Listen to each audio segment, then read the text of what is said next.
د سپوږمۍ راډیو قدرمنه اورېدونکو ستړي مشئ وخت ورځې 10 بجې شوې. پام راګرځوم تر دې دمه وروستیو او مهمو خبرونو ته. د دوو بهرنیو شرکتونو مسؤلینو د اوبو او انرژۍ د سرپرست وزیر مولا عبداللطیف منصور سره په کتنه کې افغانستان کې د 200 تر 400 میګاواټه وړتیا لرونکي لمریزې او بادي برېښنا د تولید په برخه کې پانګونې ته لیوالتیا ښودلې ده. په ورته وخت کې عبداللطیف منصور د دې پریکړې هرکلی کړی او د همغږیو او عملي اقداماتو پر چټکتیا یې ټینګار کړی دی.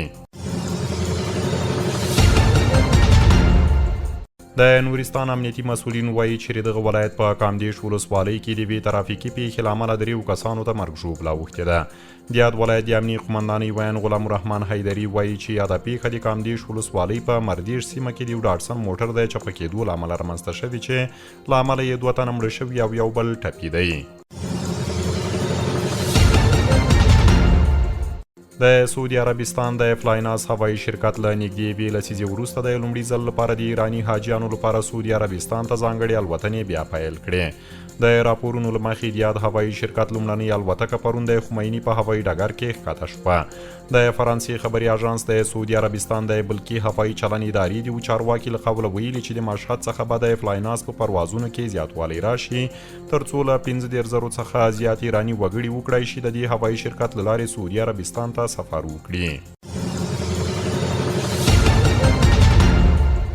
او د اسرائیلو د لومړي وزیر دفتر پر غزې د اسرائیلو له لوري د نوو ځمکنیو عملیاتو له پیلېدو وروسته د یوې خبرپاڼې له مخې ویلي چې غزې ته د خوراکي توکو اجازه ورکوي.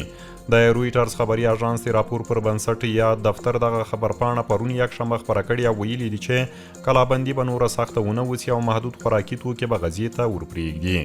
راپور کې زیاته شوې چې اسرائیلو غزه کې د خوراکي توکو د بندیز او قحطۍ له امله له زیاتېدونکي فشار سره مخ دی.